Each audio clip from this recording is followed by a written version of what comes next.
महातपस्वी आचार्य श्री महासमन जी के पावन चरणों में कोटि कोटि वंदन। सदैव मुनिश्री के पावन चरणों में भावभरा वंदन। उपस्थित समस्त साधु साधिकाएं, दो शिक्षाएं याद रखनी चाहिए। जानकार ने बड़ी अच्छी शिक्षाएं बतलाई है। उनमें पहली शिक्षा है, सोच कर करना समझदारी है। कोई भी कार्य करते हैं उससे पहले सोचना, वह तो समझदारी का पैमाना है। तो समझदार वह होता है जो कार्य करने से पहले खूब अच्छे से चिंतन मंथन कर ले। और जो व्यक्ति पहले चिंतन मंथन नहीं करते, उन्हें बाद में पश्चाताप करना पड़ता है। दूसरी जो बात बताई गई है वह कि करके सोचना बेवकूफ़ी है। पहले तो सोचा नहीं, काम कर दिया, अब काम वह सही नहीं हुआ और फिर अब उस पर चिंता करते हैं, सोचते रहते हैं, तो वह बेवकूफ़ी है, वह समझदारी नहीं है। करने के बाद ज़्यादा चिंतन नहीं करना, गलत हो गया है तो उसको सुधारने का प्रयत्न करना चाहिए और उसको ठीक करने का प्रयत्न करना चाहिए। तो जो सोचता है, चिंतन करता है, वह इस बेवकूफ़ी से बच जाता है। आचार्य तुलसी ने अपने जीवन दर्शन में लिखा है कि मैं कोई भी निर्णय लेता हूँ उससे पहले अच्छे से सोच समझ लेता हूँ, अच्छे से चिंतन कर लेता हूँ, विचार कर लेता हूँ और निर्णय करने के बाद जल्दी से उससे पीछे नहीं हटता हूँ, उसे पूरा करने का प्रयत्न करता हूँ, उसे सफल करने का प्रयत्न करता हूँ। तो बुद्धिमान पुरुष जो होते हैं वो निर्णय करने से पहले सोचते हैं, बोलने से पहले सोचते हैं कि मैं क्या बोल रहा हूँ। और जो बुद्धिमान नहीं होते, उतावले होते हैं या जिनमें विवेक नहीं होता है, वह कुछ भी बोल देते हैं, कुछ भी निर्णय कर लेते हैं, वो अंततः उसके लिए अहितकर होता है। एक आदमी सब्जी लेने बाजार में गया और सब्जी के ठेले पर वह प्याज चुराते पकड़ा गया। कोई आदत होती है, तो आदत के लाचार था और पकड़ा गया। तो उसे जज के सामने पेश किया गया। भाई तूने चोरी की, चोरी करते हुए पकड़े गए हो तो इसका दंड तो भुगतना होगा। उसने स्वीकार किया कि हाँ मैंने चोरी की। अब रंगे हाथों पकड़ लिया तो स्वीकार करना ही पड़ेगा, जाएगा कहाँ। तो जज ने कहा कि तुम्हारे को दंड दिया जा रहा है, थोड़ा ऑप्शन में दंड है, तुम चाहे जिसका चुनाव कर सकते हो।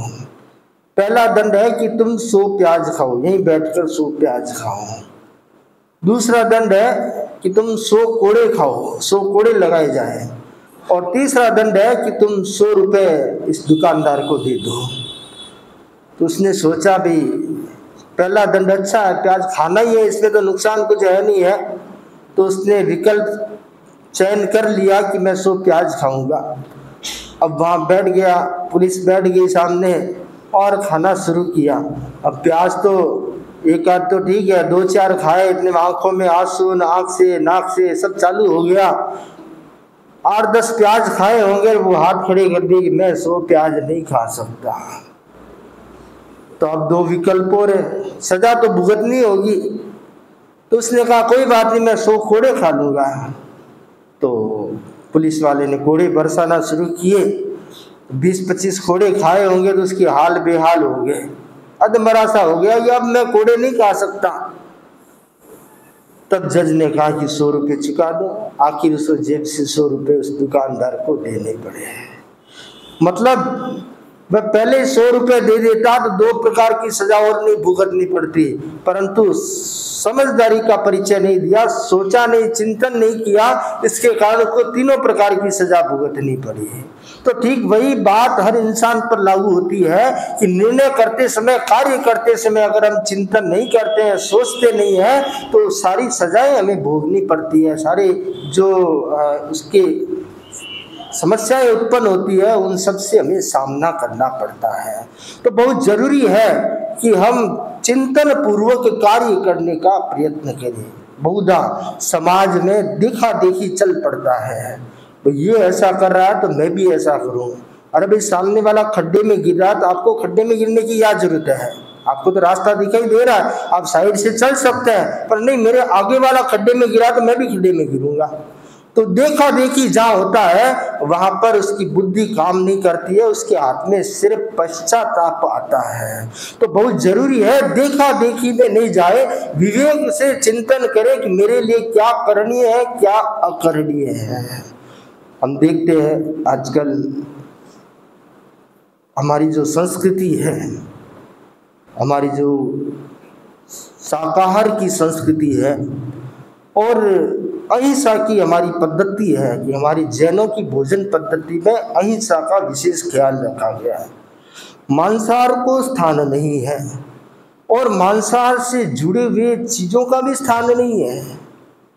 परंतु हम देखते हैं आजकल शहरों में या बहुत जगह जिन चीज़ों, जो मांसाहार चीज़ें होती है, भोजन होता है, खाद्य पदार्थ होते हैं, उनको आगे वेज लगाकर शाकाहार में प्रचलन कर दिया जाता है। हालांकि वस्तु शाकाहार है, परंतु उनके नाम, मांसाहारी व्यंजनों के नाम उनके साथ जोड़ दिए जाते हैं और फिर उन शब्दों का इस्तेमाल वो पहले ब्याह शादियों में चालू होता है, बड़े आयोजनों में चालू होता है और फिर वह वहाँ से हमारे परिवारों की रसोइयों के अंदर आ जाता है, घर के अंदर आ जाता है। तो बहुत जरूरी है सजग रहने की, जागरूक रहने की कि मांसाहार से जुड़े हुए नाम जो है वो नाम शाकाहारी व्यंजनों के नाम नहीं होने चाहिए। शाकाहारी नाम दिए जा सकते हैं, सात्विक नाम दिए जा सकते हैं, परंतु ऐसा अनुकरण न हो जो हमारी संस्कृति को नुकसान पहुंचाए, हमारी अहिंसा की संस्कृति पर आघात करे। क्योंकि आज लगता है, आप कहेंगे हम तो जानते हैं शाकाहारी है, परंतु नाम की साम्यता होने के कारण आने वाली पीढ़ी भ्रमित हो जाएगी और आगे जहां वो जाएगी तो उनके सामने वही चीज आएगी, आगे का भेज हट जाएगा, फिर उनमें कोई असमानता नहीं रह पाएगी। तो बहुत जरूरी है कि जहां पर भी ऐसा प्रचलन हो, ऐसा भोज्य में ऐसे पदार्थ हो या नाम लेकर पुकारा जाता हो या ऐसा मेन्यू दिया जाता हो, वहां पर उसका अहिंसात्मक तरीके से बहिष्कार करना चाहिए।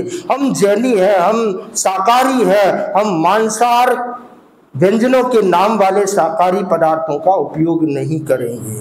तो इस प्रकार का संकल्प अगर आपके भीतर होगा तो आप दिखावे से बच पाएंगे, अनुकरण प्रियता से बच पाएंगे और अपने विवेक से काम लेंगे तो अंत में पश्चाताप करना नहीं पड़ेगा और आपका समझदारी भरा लिया हुआ निर्णय समाज को जागरूक करेगा, एक जागृति फैलाएगा। तो बहुत जरूरी है कि हमारे भीतर में वह चेतना जागृत हो, चिंतन की चेतना जागृत हो, सोचने की चेतना जागृत हो, हमारी संस्कृति और हमारे संस्कारों के प्रति जागृत होने की चेतना जागृत हो, जिससे हम इस समाज को जो शताब्दियों से या सहस्राब्दियों से जो चला आ रहा अहिंसक समाज है, उस समाज को हम बचा करके आगे की पीढ़ियों को अहिंसक समाज दिखला सके, उन्हें दे सके। तो बहुत जरूरी है अहिंसा के प्रति निष्ठा रखने वालों को अपने जीवन व्यवहार में अहिंसा की प्रतिष्ठापना हो, जिससे हम अहिंसा की महान सेवा कर सकेंगे। इन्हीं मंगल भावनाओं के साथ ओम आराम।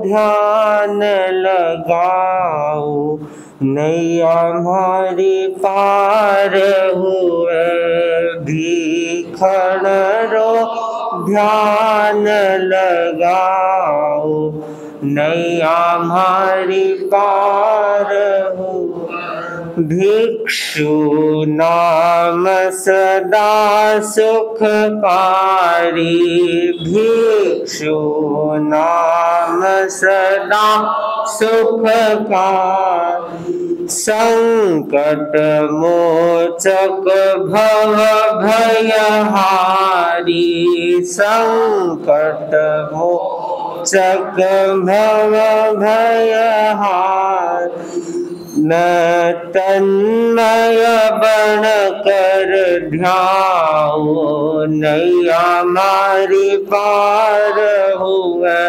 भीखण रो ध्यान लगाओ नैया हमारी पार हो।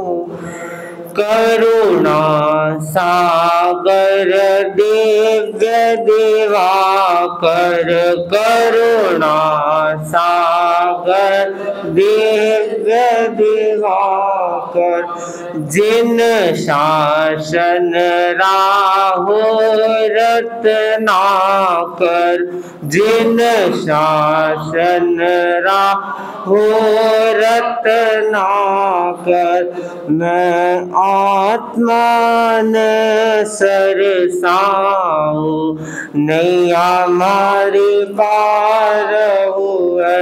भीखन रो ध्यान लगाओ, नैया हमारी पार हुए।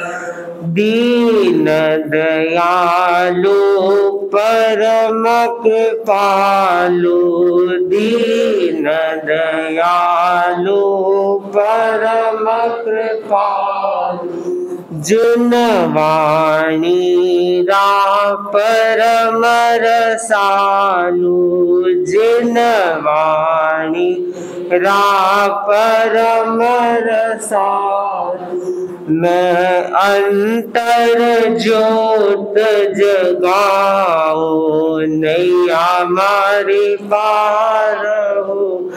भीखन रो ध्यान लगाओ, नैया हमारी पार हो। आगम ज्ञाता संयम दाता, आगम ज्ञाता संयम दाता, साची साची बात सुनाता, साची साची बात सुनाता, मैं भक्ति भाव शुद्धाओ, नैया हमारी पार हो। भीखन रो ध्यान लगाओ, नैया हमारी पार हुए। भीखन रो ध्यान लगाओ, नैया हमारी पार हुए। धर्म प्रेमी भाई, मानव जीवन का उद्देश्य इस संसार में दो प्रकार के मनुष्य होते हैं। एक उद्देश्य पूर्वक जीवन जीने वाले, दूसरे निरुद्देश्य पूर्वक जीवन जीने वाले। उद्देश्य पूर्वक जीवन जीने वाले का जीवन सफल हो सकता है। प्रश्न उपस्थित होता है, मानव जीवन का उद्देश्य क्या है? आगमकार ने प्रश्न का समाधान देते हुए कहा, मानव जीवन का उद्देश्य है आत्मकल्याण। आत्मकल्याण के, आत्मविशुद्धि के 4 मार्ग बताए हैं। लज्जा दया संयम ब्रह्मचर्यम। पहला है लज्जा। जो व्यक्ति आत्मकल्याण चाहता है, आत्मा की विशुद्धि चाहता है, वह हर समय लज्जा का विकास करे। ऐसा कोई कार्य नहीं करे जिससे आत्मा का नुकसान होता हो, परिवार का नुकसान होता हो, समाज का नुकसान हो। निंदनीय कार्यों से दूर रहना, असत कार्यों से दूर रहना। पुरानी एक कहावत है, रहे साग जाए लाख। ये बात कौन कह सकता है? जिसके जीवन में लज्जा होती है, जो बुराई से डरता है, पाप से डरता है, समाज से भय खाता है, वही व्यक्ति ये बात कह सकता है। और आज वर्तमान में देखते हैं, रहे लाख जाए साख, साख जाए कोई बड़ी बात नहीं है, लाख रहना चाहिए, धन रहना चाहिए। जो इस प्रकार का चिंतन करने वाले व्यक्ति होते हैं वे कभी भी अपने जीवन को सफल नहीं बना सकते हैं और न ही आत्मा की शुद्धि, आत्मा का कल्याण कर सकते हैं। तो आवश्यकता है हर प्रवृत्ति में लज्जा का विकास हो, भय होना चाहिए। वो सुंदर बताया गया, नारी किसका नाम है? लाज का नाम नारी है। जिसके आंख में शर्म है वह नारी होती है, और जिसकी आंख में शर्म नहीं है वह नारी नहीं है।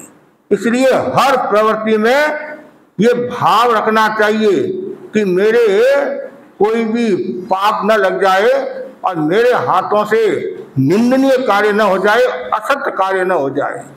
तो हर पल हर क्षण मन में लज्जा का भाव रखो, और जिसके जीवन में लज्जा होती है वही आत्मानुशासन का विकास कर सकता है। हम मंगल भावना बोलते नहीं, श्री संपन्न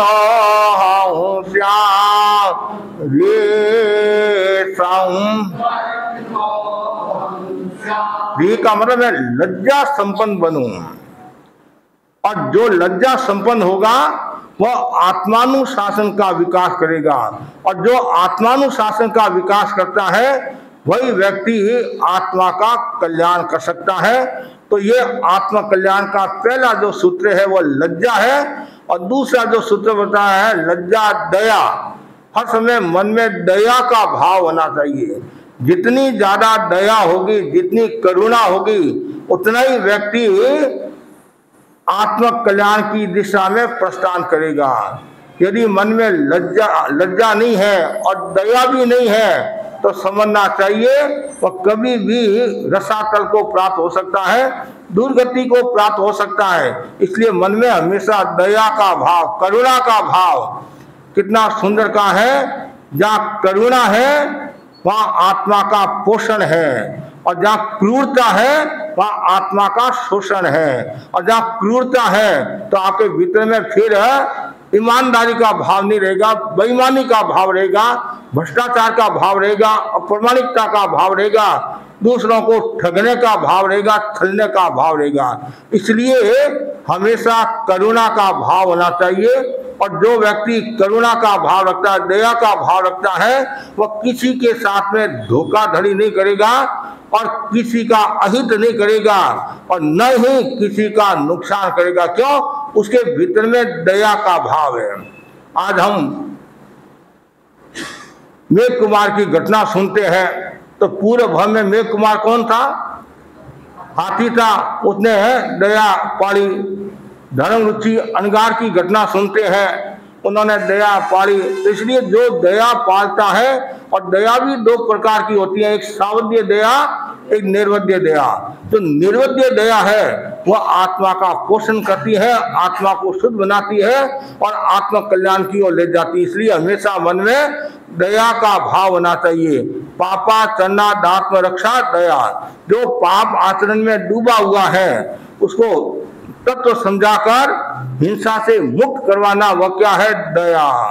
दया को समझना जरूरी है, और जो व्यक्ति दया को समझता है वही व्यक्ति छह जीवनी काया की साधना कर सकता, मतलब विराधना से वो बच सकता है। जिसके जीवन में दया है तो वो विराधना से बचेगा और आराधना की ओर प्रस्थान करेगा।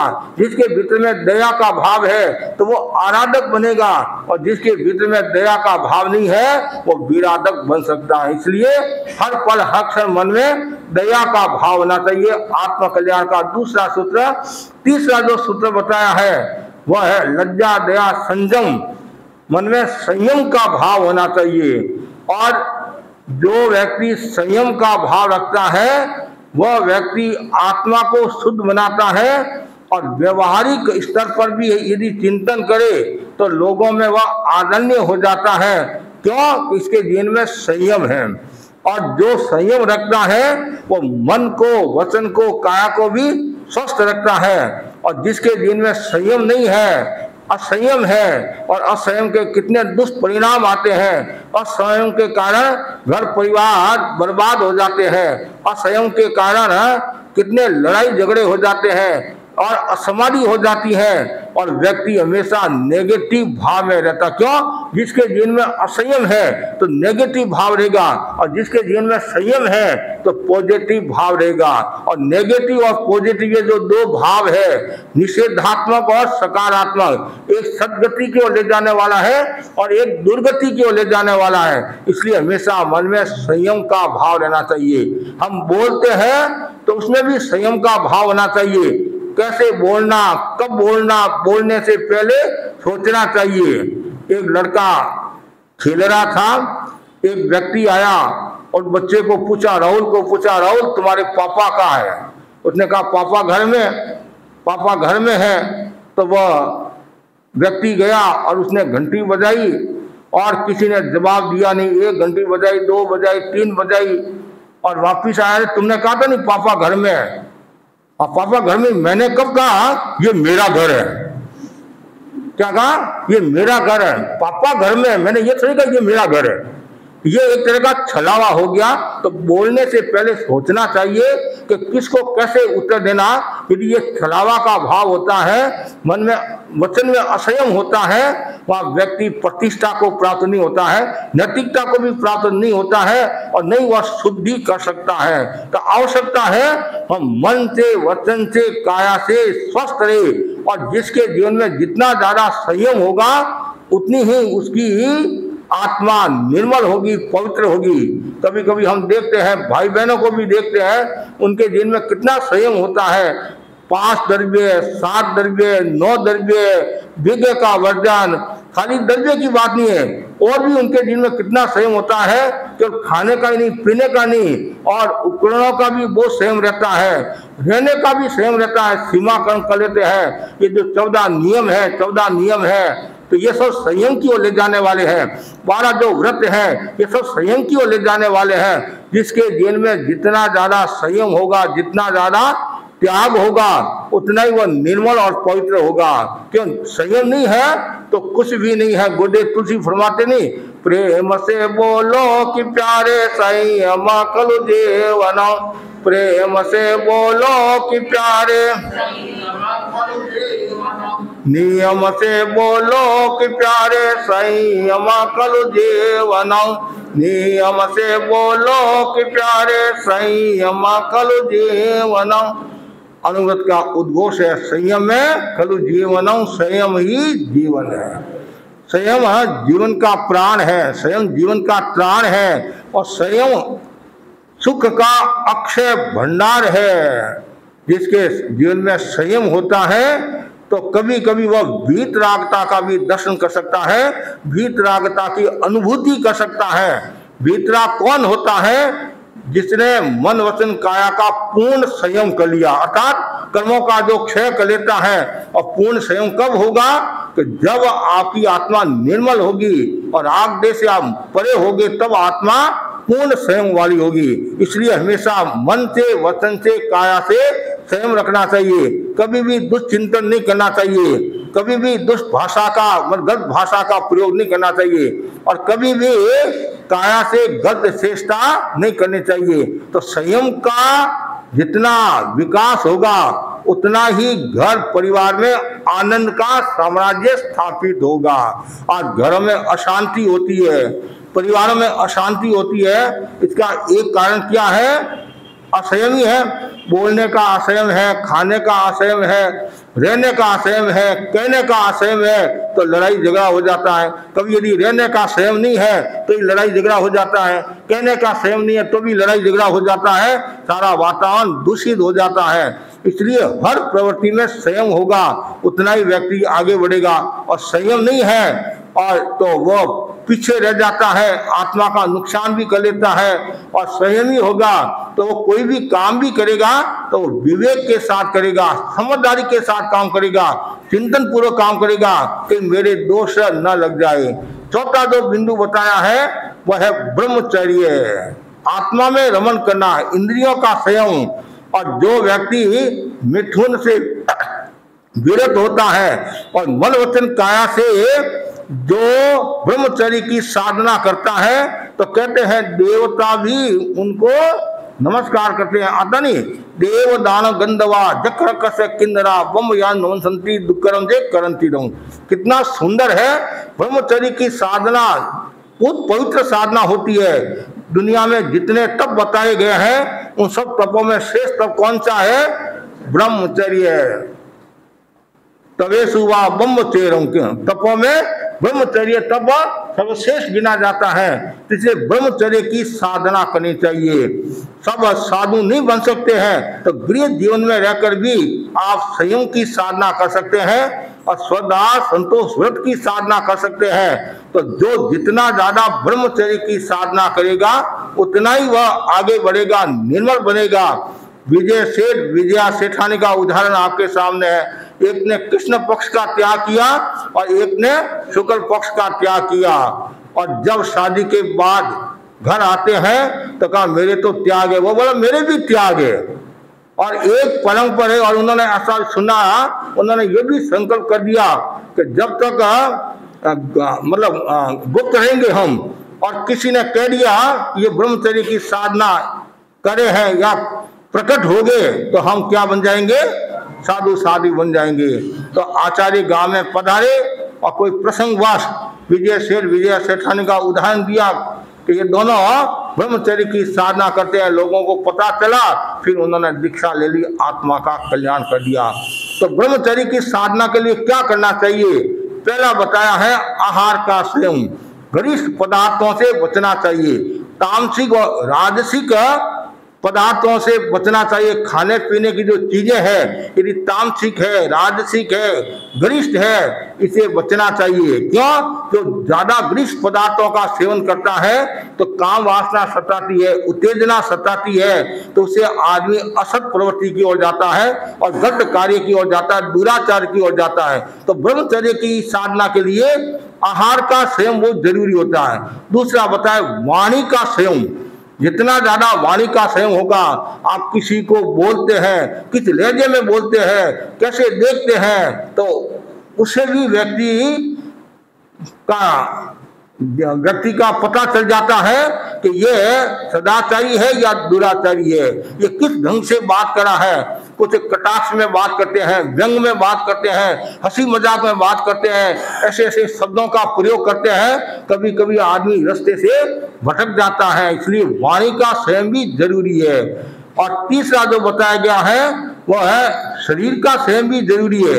अनावश्यक शरीर का दुरुपयोग करते हैं तो भी समस्या आ जाती है। तो मन वचन काया का संयम साथ साथ में ये बताया गया है। जो ऊर्ध कायोत्सर्ग करता है, खड़े खड़े जो कायोत्सर्ग करता है, उससे भी ब्रह्मचर्य की साधना होती है। और साथ साथ में जो स्वाध्याय करता है, आत्मचिंतन करता है और जो ध्यान और जप के प्रयोग करता है, उससे भी ब्रह्मचर्य की साधना होती है, मन को साधा जा सकता है। और जो व्यक्ति ब्रह्मचर्य की साधना में रत रहता है तो उसका मूल्य बढ़ जाता है। और ऐसा भी कहा जाता है कि जो ब्रह्मचर्य की साधना करता है उसमें लीन रहता है, तो उसका कोई कपड़ा भी यदि कोई दूसरा उसका उपयोग कर लेता है तो उसका रोग भी चला जाता है, ऐसा भी कहा जाता है। क्यों? तप का प्रभाव है, ब्रह्मचर्य है, बहुत बड़ा तप है, इतना प्रभाव है, आसपास का वातावरण भी निर्मल और पवित्र हो जाता है। और जो ब्रह्मचर्य की साधना करने वाला जो साधु है, साधु तो करता ही है, जो श्रावक है, श्रावक का भी इतना बताया, जो ब्रह्मचारी है तो उसका भी कितना प्रभाव पड़ता है। साधु का प्रभाव तो है ही, वो तो मन वचन काया से 3 कर्म 3 योग से उसके दुराचार का त्याग है और अब्रह्मचर्य का त्याग है। ब्रह्मचर्य की साधना में लीन रहते हैं। और कहीं भी मन में थोड़ा सा भी कुछ भाव आ जाता है तो प्रायश्चित करके वो शुद्ध हो जाते हैं। तो श्रावकों में भी कई ऐसे हैं जो साधना करते हैं। तो इसकी साधना के लिए जब तब ध्यान ज्ञान का प्रयोग करते जाए, सत्संगत करते जाए, प्रवचन सुनते जाए और निरंतर पुस्तकों का स्वाध्याय करते जाए और बार बार मन में यदि दुर्भावना आती है, दुर्विचार आते हैं या काम वासना का भाव आता है तो उस स्थान को भी छोड़ देना चाहिए, स्थान को छोड़ देना चाहिए। कभी कभी जैसा माहौल होता है, जैसा वातावरण होता है, वैसे वैसे भी कभी कभी भाव आ जाते हैं। वैसे यदि कोई व्यक्ति वेश्यापाड़ा में रहता है तो कभी कभी वैसे भाव आ सकते हैं। क्यों? संगत का भी असर होता नहीं है। जैसी संगत होती है वैसी रंगत, तो संगत का भी प्रभाव पड़ता है। एक आप साधनों की संगति में रहते हैं, सदाचारी की संगत में रहते हैं तो उसका एक अलग रूप होगा। एक आप दुराचारी की संगत में रहते हैं तो उसका रूप अलग होगा। इसलिए हमेशा ब्रह्मचर्य की साधना करनी चाहिए और ब्रह्मचर्य की साधना के लिए सदाचार का जीवन जियो, संयम का जीवन जियो, त्याग का जीवन जियो। और जितना ज्यादा त्याग होगा उतना ही आपका वर्चस्व बढ़ेगा, और त्याग नहीं है तो कुछ भी नहीं है। तो जो मनुष्य स्वदेश्य पूर्वक जीवन जीते हैं और जो कल्याण के लिए जीवन जीते हैं तो उनके लिए ये चार बातें जरूरी है: लज्जा, दया, संयम, ब्रह्मचर्य। अब ये चार बातें कि जो साधना करता है और जिनके पास में ये चार रत्न है तो आत्मा की वह विशुद्धि कर सकता है, आत्मा का कल्याण कर सकता है। हमें ये मनुष्य का जीवन मिला है तो मनुष्य के जीवन को व्यर्थ नहीं गंवाना चाहिए, भोग में नहीं गंवाना चाहिए, असंयम में नहीं गंवाना चाहिए और राग देश में नहीं गंवाना चाहिए, असत प्रवृत्ति में नहीं गंवाना चाहिए। ये अनमोल जो जीवन मिला है ये बार बार नहीं मिलता है। और एक बार यदि आप मनुष्य भाव से च्युत हो गए और दुर्गति में चले गए तो वापिस मिलना मुश्किल हो जाता है। तो ये भाग्य से मिला है। अब कुछ लोग हैं वो ऐसे ही गंवा देते हैं। एक बार की बात है, एक व्यक्ति नदी के किनारे बैठा था और रेत को खोद रहा था। और खोदते खोदते क्या होता है, एक चमकीला पत्थर नजर आया और उसने निकाला और पत्थर जोरदार है, उसने क्या क्या यहाँ डाल दिया, अंटी में डाल दिया। और पत्थर तो जोरदार है और ठंडी ठंडी हवा आ रही थी और फिर भूख सताने लगी। क्या लगाने? भूख सताने लगी। और वह बोला, हे भगवान, आज खीर खांड का भोजन मिल जाए, ना खीर खांड मालपुआ का भोजन मिल जाए। पर उसने कहा और खीर मालपुआ त्याग। वो देखता रह गया, ये क्या। और फिर खूब ठाट बार के साथ खाया तो फिर नींद आने लगी। हे भगवान, कोई महल बन जाए और पलंग आ जाए तो आराम से मैं सो जाऊं। महल भी बन गया, पलंग भी आ गया और सो रहा है। इतने में क्या होता है, एक कागला, कुआ होता है ना कागला, और वो कागला बार बार क्रों क्रों करता है। और इधर ये सोया हुआ, इधर तो इसको नींद आ रही है और उधर वो डिस्टर्ब कर रहा, क्रों क्रों क्रों।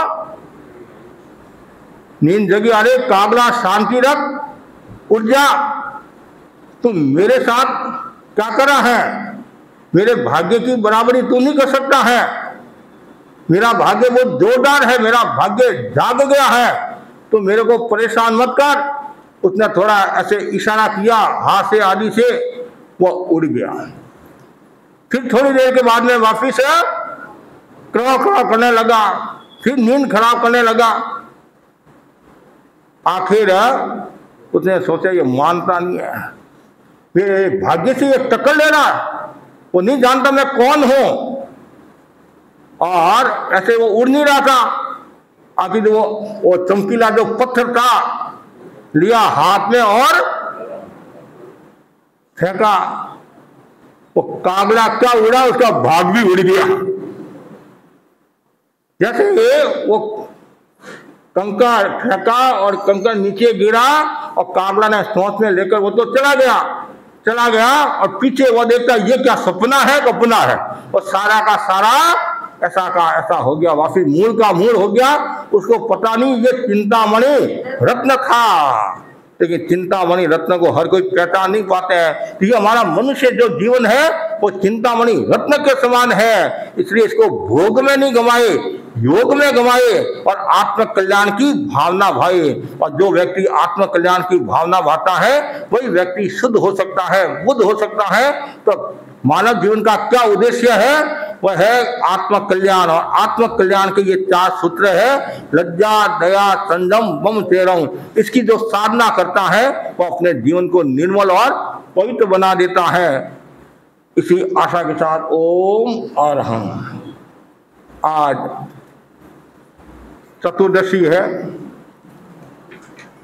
और हाजिरी का वाचन